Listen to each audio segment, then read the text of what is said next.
Welcome to Marketer's Alchemy, where we pull back the curtain on the intricate world of data-driven marketing. On this show, we delve into the convergence of marketing as an art form and data as a scientific foundation, unveiling the secrets to turning raw data into marketing gold.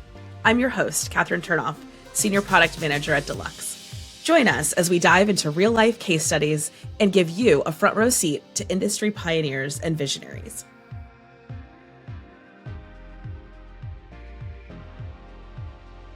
Welcome to Marketer's Alchemy, turning data into gold. I'm Catherine Turnoff, and I'm here with Andrew Fuji, Director of Digital Sales and Marketing at Legal & General America.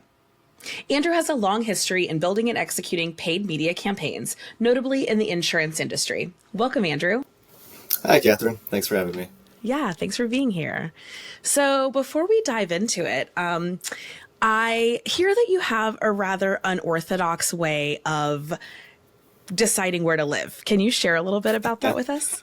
Yeah, so this goes back to probably around 2018, and my wife and I were living in California. We had just had our son, and we were looking at houses and decided that it wasn't for us. So we decided we wanted to pick up and move somewhere else.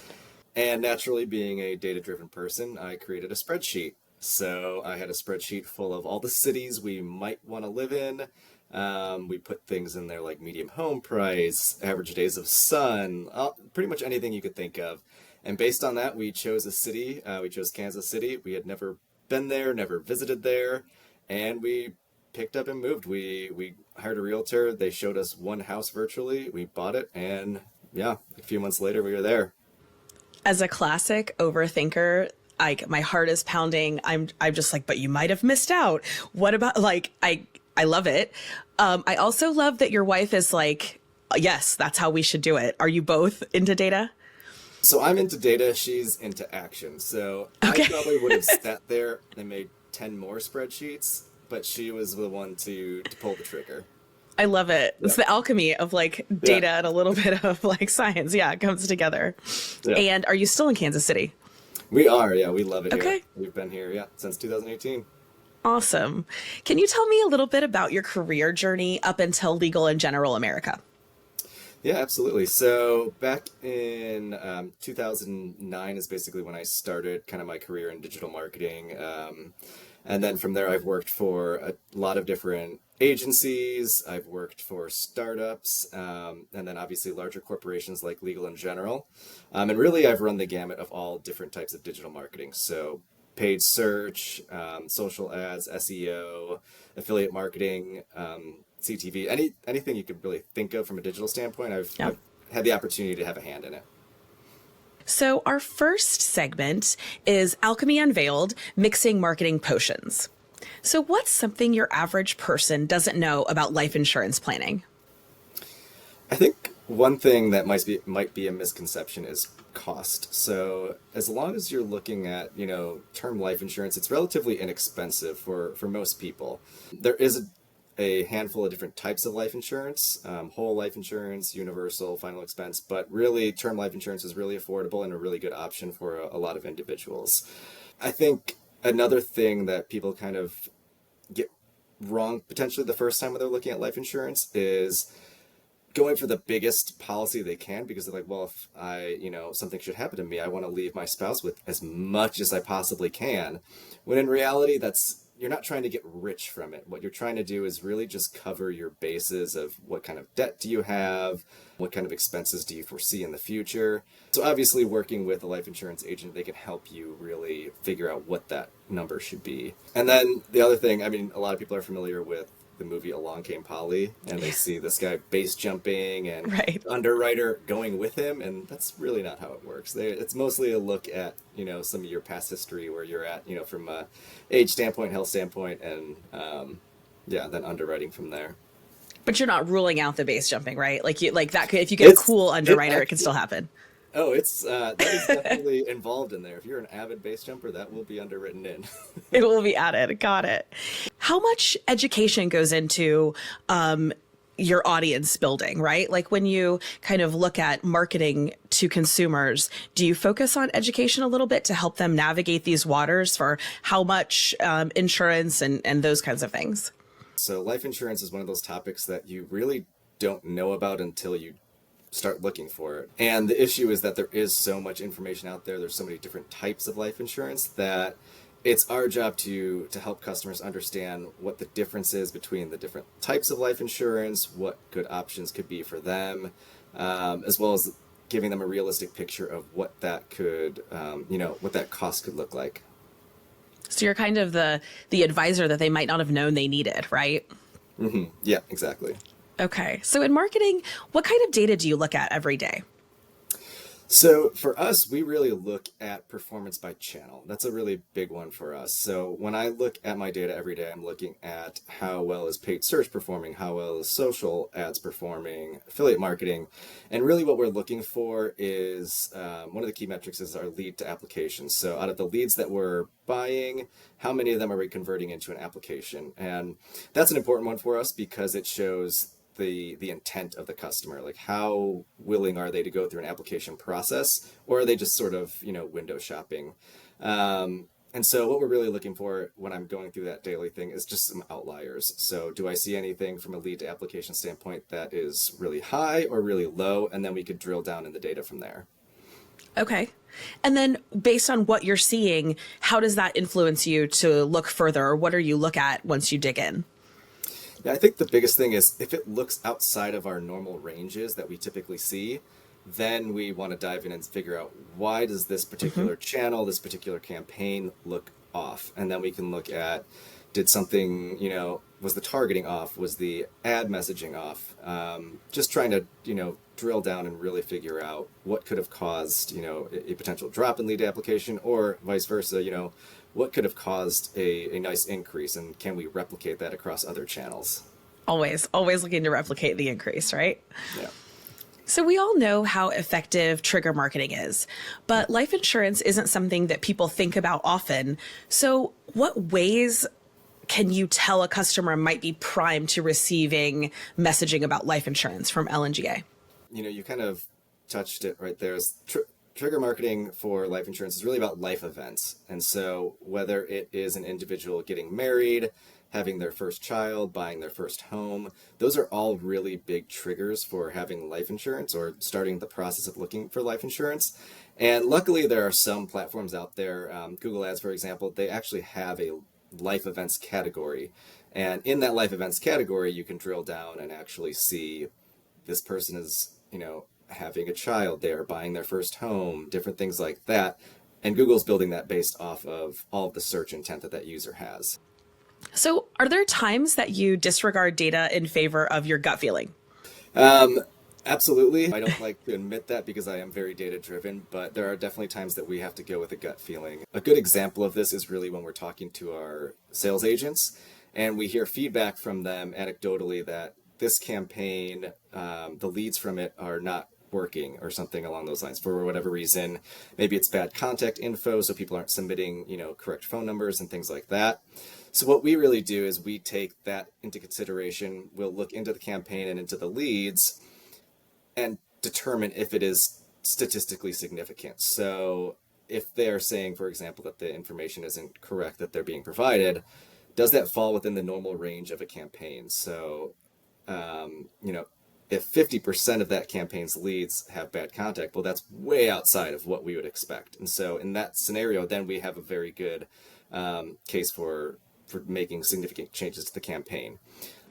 So when you find these outliers and you kind of dig in on those, and maybe you're taking feedback from your sales team, is some of that like, do you also work with your sales team to kind of refine their process, right? So maybe it's not always the data, it's what happens when you take the data out of it and you hand it to a person.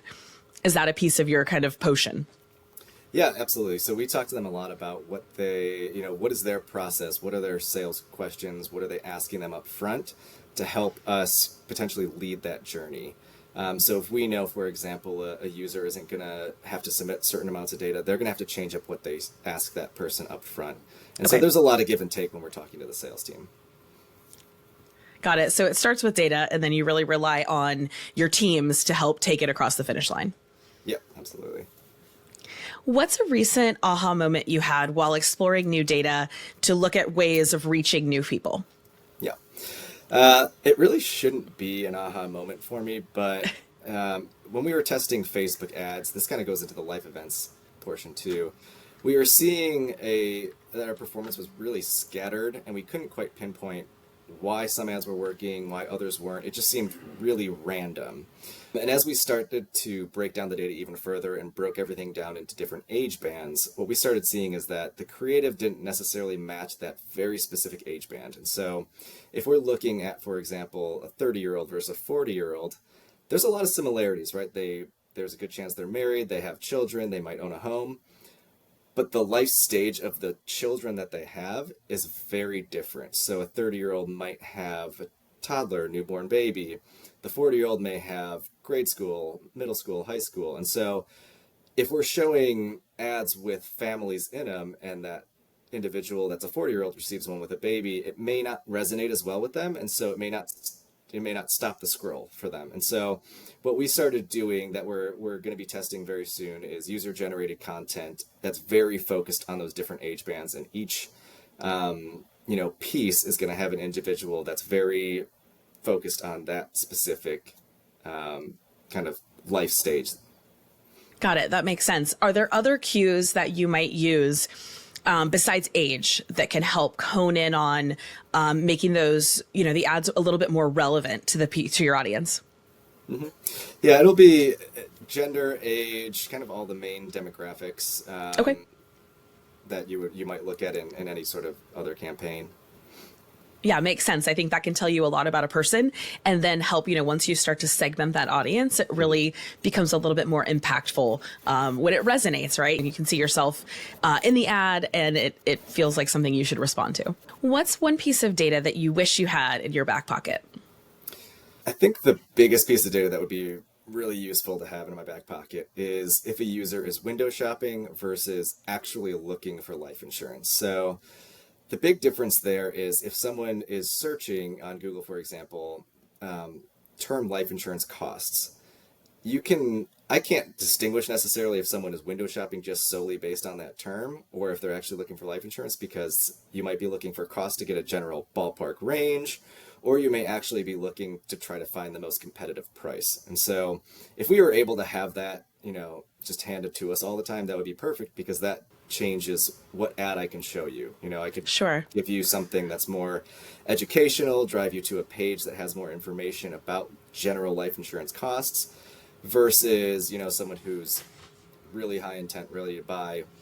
We could show them the exact rates for different age ranges and different price points. Right. So it's hard to kind of know where the consumer is on their journey. And so that's a part of the kind of art part of it, right? You have to guess a little bit in order to kind of slot that person into the journey. And so you know when to reach them at the time it'll be most effective. Yeah, yeah.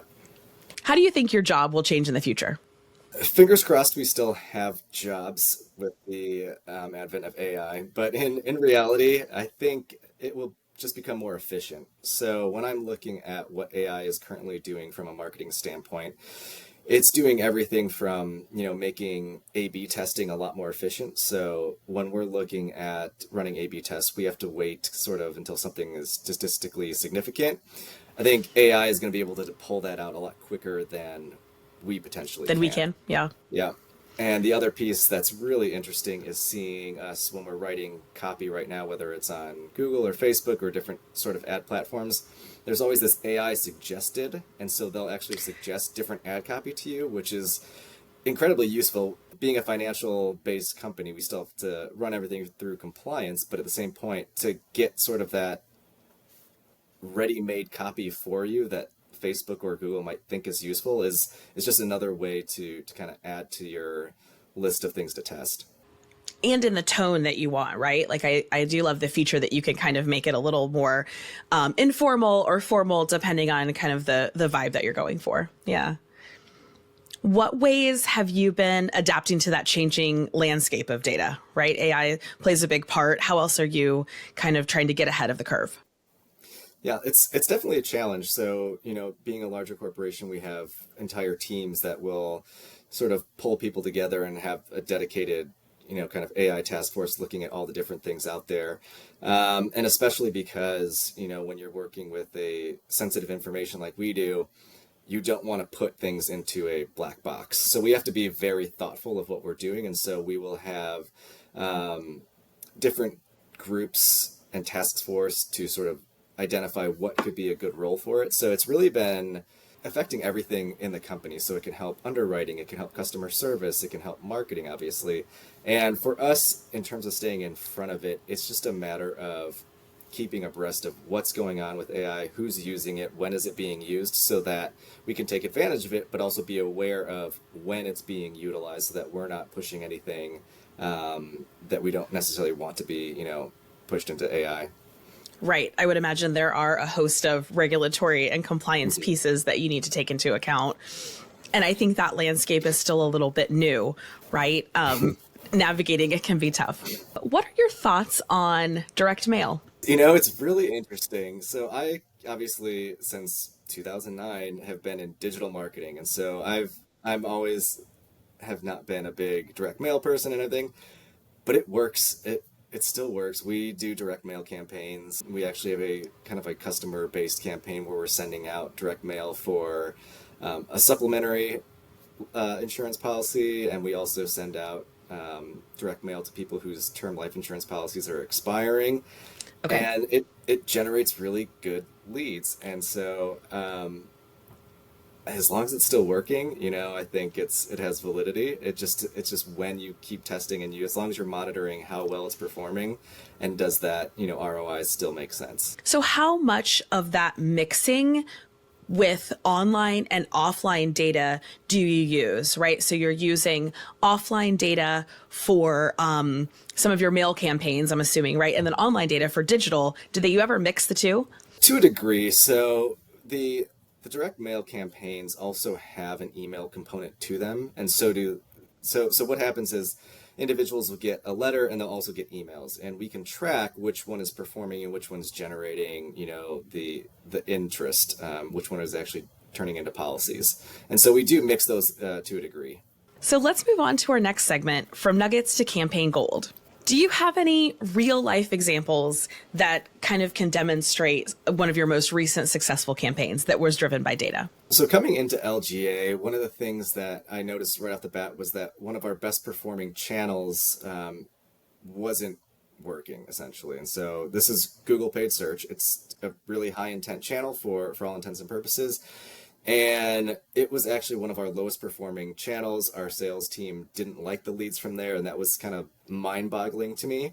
So we drilled down into the data and really looking at it, different traffic types. And so what we were seeing was that 71% of our leads were coming from video and display campaigns, which is generally less intent than a search campaign. And so we flipped that. We changed it up so that 94% of our traffic was coming from search. And then the other thing that we noticed was in the original search campaigns, a large portion, 85%, was coming from mobile traffic. And again, while mobile traffic is huge and it's always going to be huge, we had a lot more success contacting customers when they submitted forms through their desktop. So again, refocus the campaigns and change that so that the majority of traffic was coming through desktop. And right, that whole thing of like, this is a desktop work versus a phone work, right? Like, yeah, I think especially for me, like I couldn't buy a plane ticket on my phone, or I can't, like big decisions need to be like official on the laptop. Yeah, and that's actually a really good example. I'm the same way. So I might research ticket prices for a flight on my phone, but when I'm booking, I'm usually just changing and going to my computer to actually input all the information. But anyways, same for insurance. So all of that work led to a 306% increase in our lead to application, which sounds absolutely absurd, but when you're dealing with such a low lead to application like we were, those little small tweaks can really make a massive difference.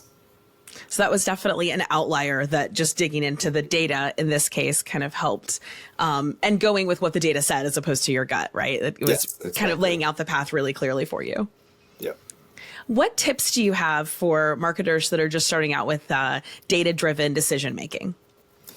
My biggest tip is to get organized. I think as a data guy, we expect that, right? Yeah. Yeah, so a lot of times, especially when you're coming into a new role, and you joined. So when I joined LGA, for example, the data was kind of a little bit scattered. So my first priority was really focusing on getting everything bucketed into different marketing channels. So like I said before, we had our paid search channel, we would have a social ads channel, affiliates, transfers, data leads, all these different potential buckets of traffic and leads. And doing that allows us to quickly identify, all right, which channels are good, which channels are bad. And then from there, we can drill down into the campaigns and the partners and seeing which one of those might be affecting overall performance. And so what we were able to do with all that by just getting organized and seeing where kind of the low-hanging fruit was, we were able to make smart decisions with redistributing marketing dollars and ended up improving marketing spend efficiency by 34%. So just purely by organizing, we were able to make significant improvements. What types of tools do you use to analyze and look at the data? It's a combination of things. And so working in a larger organization, you're going to have pieces of data really everywhere. And so Yeah. when I'm looking at website data, it's coming from Google Analytics. When I'm looking at our sales data, it's looking at our Salesforce instance. And then we also have Tableau, which our BI team kind of puts a lot of different tables together, and that takes a lot of our back end stuff coming in with has all the policy data. So now for our last segment, we have a little fun here and what we like to call our gold rush round. If you could give a piece of advice to your younger self about using data-driven marketing or data science using only 5 words, what would it be? Don't assume you are right. Yeah, and the reason for this, it goes back to a previous role, and we were testing landing pages. And so we had this old landing page that looked like something from the 90s, and this was relatively recent. So Right, it okay. had beveled buttons, it had font typefaces that were all over the place, drop shadows, a fully brown background. I mean, Everyone's cringing right now, yeah, right? Yeah. it's like think like MySpace back in the day. Like that's what this Okay. page looked like. And our web development team came in and built this beautiful new landing page. And obviously, our assumption is this new landing page is going to crush this one. It's not going Right. to be a Like, forget competition. it. Yep. Yeah, so we're going to do the test just because we should. It's the right thing to do. And the old page just kept winning and winning, and so we had to keep iterating and iterating on this new landing page to figure out why is it not beating this old page that I would not trust putting any private information in. And we eventually got there, but that comes down to the don't assume you're right. Don't assume anything. Some of the craziest things, like a really poor old landing page, can still beat a brand new, beautifully designed one. That's really interesting, especially when you think of financial services or anything that's like considered serious laptop work, right? You want it to look as fresh and modern, Right. but not always the winner. What are some of your favorite places to stay on top of the latest data and marketing trends? I think LinkedIn is probably one of my favorites. The reason being is that not only can you follow all of the companies and industry publications and get all of that news, but there's also what you would call kind of like your LinkedIn influencers. People who have a lot of clout in the industry are also sharing personal stories. They're sharing personal things that they've done, and that gives you a lot more insight than just what's been published from necessarily, a company. A little bit more interesting reading as well. And I think if you have a personal connection, it resonates a little bit more. So can you share one company that you see making an impact with how they're using data in their marketing efforts?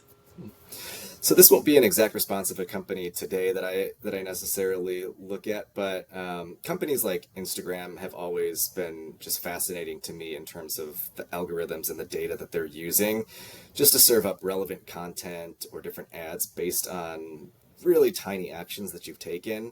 So for example, like, if I get a reel, Instagram knows that I usually send it to my wife if I like it.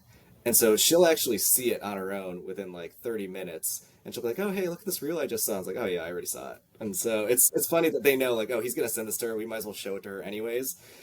Okay, so I mean, this is embarrassing, but I never figured that out. Like it happens all the time. And usually my husband sends it and I'll be like, oh, saw it. But now I'm like, oh, you saw it for a reason, not just like I'm better at Instagram than you. Yeah. Okay. Yeah, no, they hands down. Yeah, it makes sense. I don't know why I didn't put it together. Makes sense. Yeah. I used to work for a startup, and we had an individual come in that worked for Candy Crush when they were in kind of their heyday. Okay. So I don't know if you remember those days when Candy Crush was like everybody was playing it.